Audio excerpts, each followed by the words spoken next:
Wow, okay, I've got a lot I can't tell. So, um, From shocking Hollywood parties to mysterious disappearances and tragic deaths, what's really behind Ashton Kutcher's rise to fame? What? I'm great looking, and he's jealous.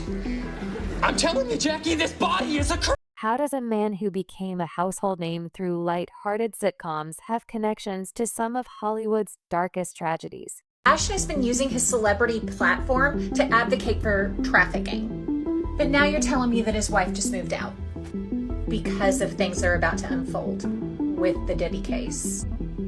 And what really happened to 12-year-old Davy Chase? After she allegedly crossed paths with Ashton and Diddy doing so good. You're doing so good. When you think of Ashton Kutcher, you might picture the goofy Michael Kilo from That Sevens show or the charming romantic lead in Hollywood. Rom-coms. Back together. Jackie, if you think that me kissing another girl is gonna bring us closer together, I'm totally willing to make. But what if I told you that beneath the polished image lies a series of unsettling events and allegations, from his ties to chilling Hollywood crimes to questionable relationships? Ashton's journey to stardom is far darker than it seems. And today, we're diving into the most controversial moments, starting with the demise of his girlfriend, Brittany Murphy, and Ashton Kutcher started dating after meeting on the set of Just Married. They only ended up dating for 5 months, but they apparently wore matching rings at one point, making many believe they were briefly engaged on December 20th, 2009. Hollywood was rocked by the devastating news of Brittany Murphy's death. The actress, best known for her roles in Clueless and 8 Mile, was only 32 years old when she passed away suddenly in her Hollywood Hills home. Brittany had reportedly been feeling unwell for several days with flu-like symptoms that had her weak and struggling to recover. Early that morning, she collapsed in the bathroom. Her mother, Sharon Murphy, who lived with Brittany, and her husband, Simon Jack, made the frantic 911 call. Despite efforts to save her, Brittany was pronounced dead at Cedars-Sinai Medical Center. Hollywood is mourning the loss of Brittany Murphy this morning. The 32-year-old actress died on Sunday from what officials say appears. The official cause of death was listed as pneumonia anemia and a combination of prescription and over-the-counter medications, including cold medicine and painkillers. While there were no illegal drugs found in her system, her passing shocked fans and sparked a wave of speculation. How could a young, vibrant woman fall so ill so quickly? Brittany's sudden death left many unanswered questions and cast a shadow over the glamorous life she seemed to lead. Brittany's home, a sprawling 10,000 sqt mansion nestled in the Hollywood Hills, became central to the intrigue surrounding her death. The house itself had an unusual backstory. Brittany purchased it in 2003 for $3.85 million from none other than Britney Spears, who reportedly sold the property because of unsettling experiences. Brittany later claimed she felt a strange, dark presence in the home, even suggesting it might be haunted. This eerie reputation would only grow after Brittany's tragic passing. Despite its luxury and breathtaking views, Brittany reportedly hated living there. According to Simon Jack, she often referred to the property as unlucky and would beg to stay elsewhere, even suggesting they move to the Beverly Hills Hotel temporarily. But Simon, trying to be practical, would remind her that they had a beautiful home and couldn't just leave. Sadly, this home Brittany wanted to avoid became the place where her life ended. Adding to the house's mysterious aura was speculation about its potential role in Brittany's death. Some wondered if environmental factors like toxic mold could have contributed to her illness. In fact, Brittany's mother, Sharon, later claimed there were issues with mold in the home. However, the coroner's office dismissed this theory in 2010, stating that was no evidence linking mold to her death. Still, whispers of something sinister in the house persisted. The haunting rumors weren't limited to Britney's death. Britney Spears' former makeup artist once revealed on a podcast that Britney had experienced frightening encounters while living there. She even blamed a Reiki healing session for opening a spirit portal that allegedly unleashed bad energy. These unsettling stories only deepen the sense that the house held more than just memories. It held secrets. If Britney's death wasn't shocking enough, the story took an even darker turn just 5 months later. On May 23, 2010, her husband Simon Jack was found dead in the same home.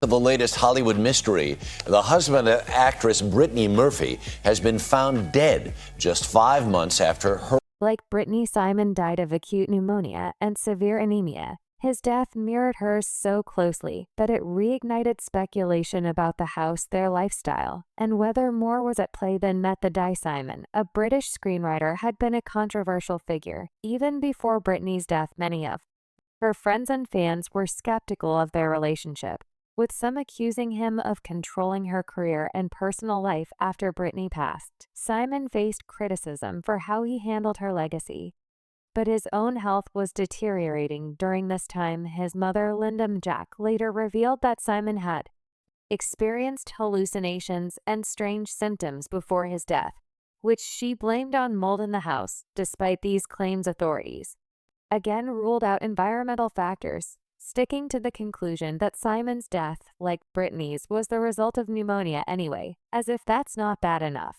There are also allegations that Kutcher allegedly took advantage of Davy Chase. While she was still a young actress, Davy Chase's story starts in Las Vegas, Nevada, where she was born on July 24, 1990. Growing up in the small town of Albany, Oregon, Davy had what seemed like a normal childhood.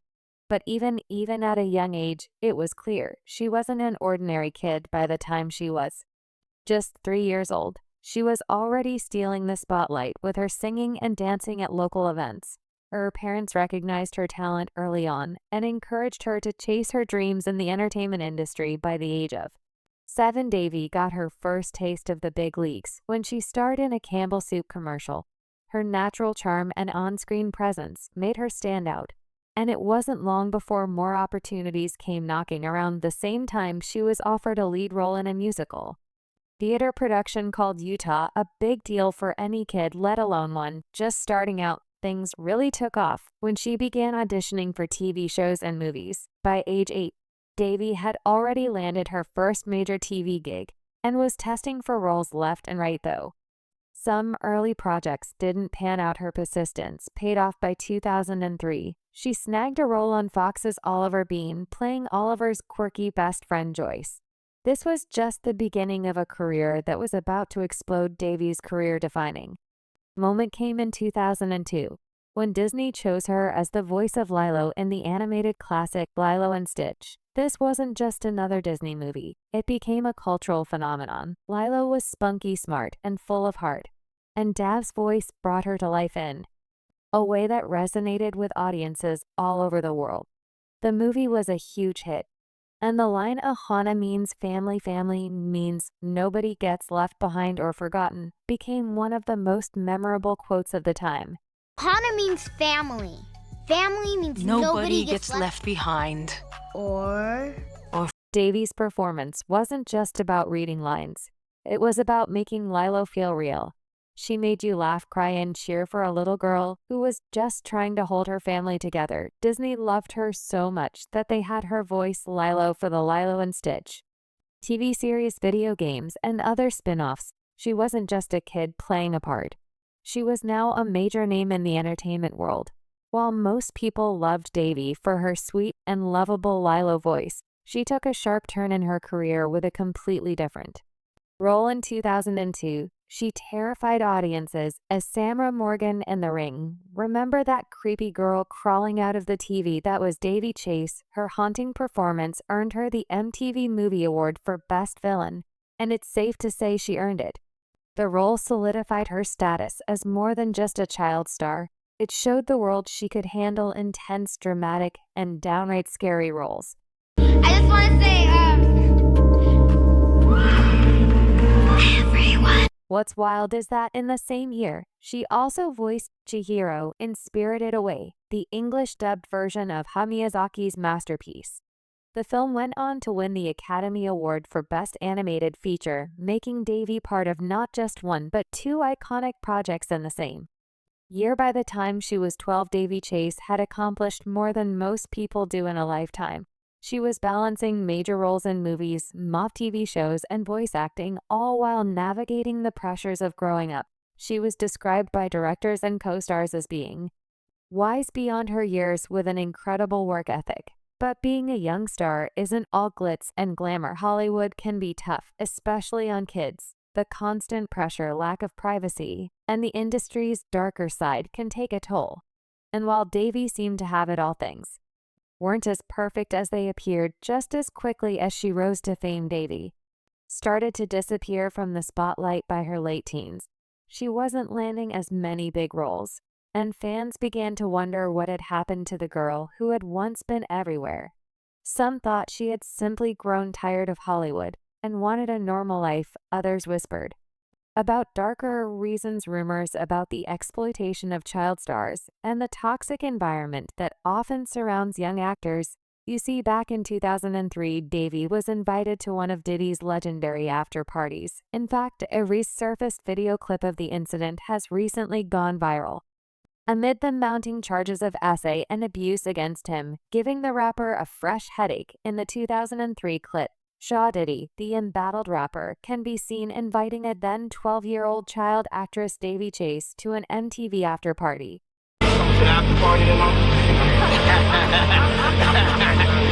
The video, which is now circulating widely on social media, is now raising eyebrows as the rapper and businessman awaits trials on charges of trafficking and racketeering. In the disturbing clip, the 54-year-old Sean Diddy Combs can be seen approaching the then 12-year-old The Ring actress backstage at the 2003 MTV Movie Awards. He is seen chatting with Davy Chase and asks if she's coming to the after party tonight as he holds a drink near his mouth.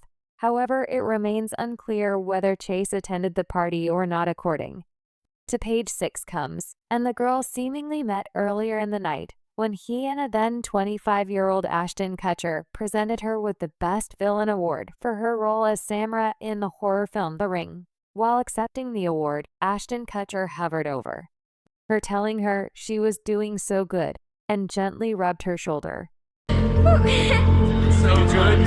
Soon after the video went viral on the internet, Neens took to social media to call out the disgraced rapper as sick, gross, and disgusting. How did it take this long for Diddy to be arrested? Nobody thought it was odd. He was inviting 13-year-olds to his parties. This was approved and encouraged at the highest levels, wrote one X user. He did all this publicly. Imagine what happened behind closed doors. I hope they lock him up for life. Another one said. Many also slammed Kutcher for patting Chase's arms. Is that Ashton Kutcher creeping behind? Remarked one more user, while another said, there is no hell deep enough or punishment strong enough for this group of Patori serial RS and child eaters.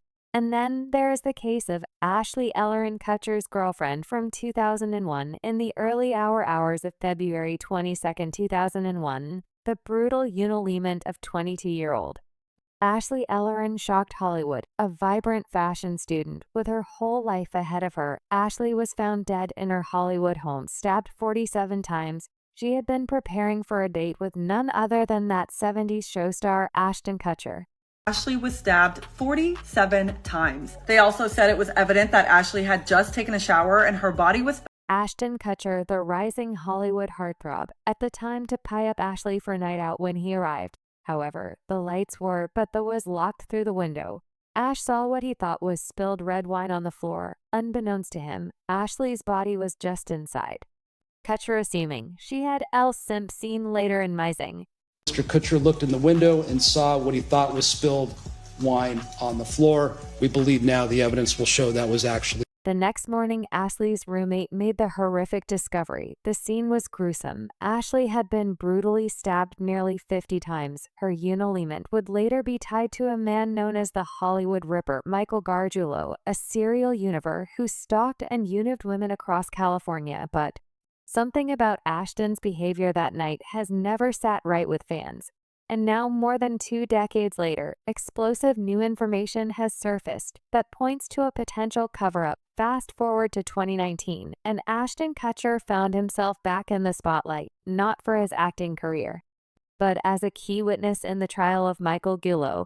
Kutcher testified that he was freaking out after hearing about Ashley's death, especially since his fingerprints were all over her front door. Kutcher told the jury when he eventually learned that Ashley had been murdered, he, quote, freaked out, knowing his... He claimed to have innocently thought the red stains on the carpet were from spilled wine. But fans couldn't help but raise eyebrows at his nonchalant response to seeing what was later revealed to be blood.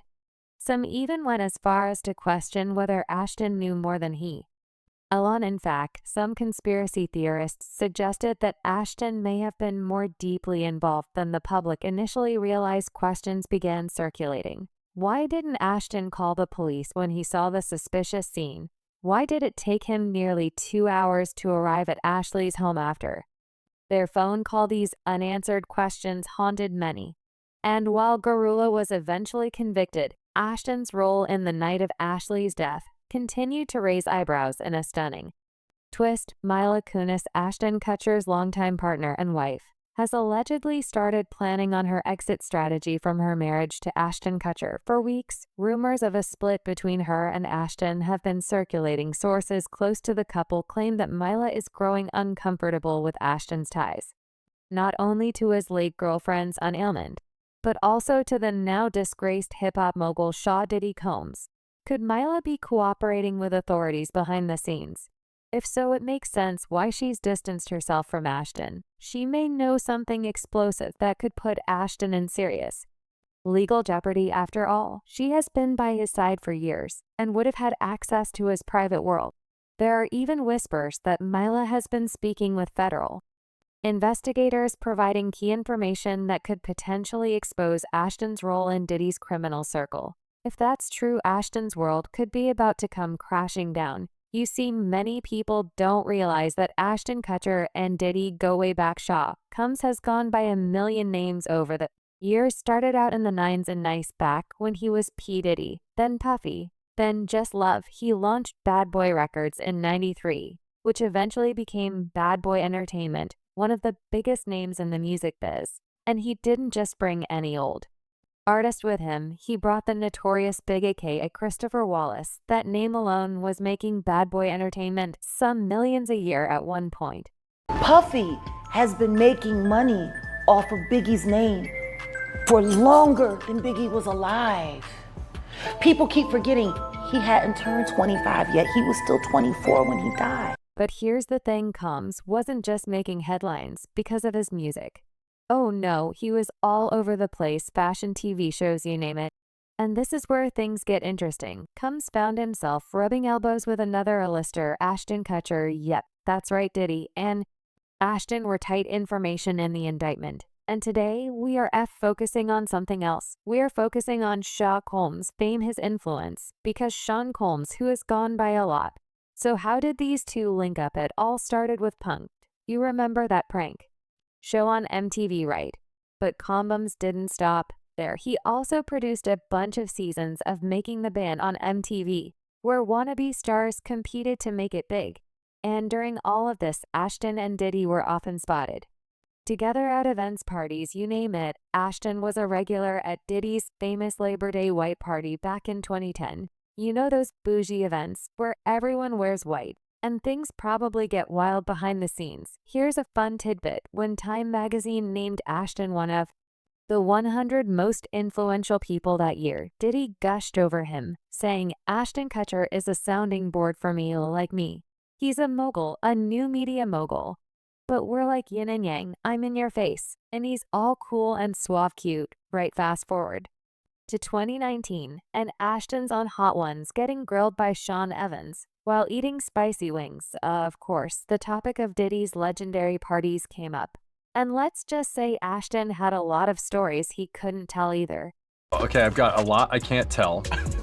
So, With Diddy facing charges that include everything from ST-ficking to racketeering, people are now wondering if Ashton Kutcher knew more than he's letting on. In any case, Ashton Kutcher is definitely not the innocent party in all of this. You see, last year, Ashton and Mila found themselves knee-deep in controversy, and it's all thanks to some resurfaced clips like these. Apparently, the Kutcher faced backlash, which stemmed from them backing Danny Masterson, who has already faced legal consequences due to allegations of Saw News. Danny Masterson has just been sentenced to 30 years to life in prison and has been ordered to register as a sex offender. A jury convicted the actor on 2 counts of rape back after the Kutchers' outspoken support for the accused. Christina Rhee boldly called them out, triggering a cascade of revelations about their own history in a stark white font against a dramatic black background. Christina shared her sentiment saying,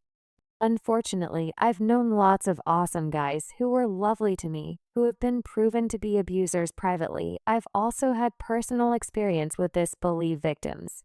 It's not easy to come forward. It's not easy to get a conviction in a separate slide.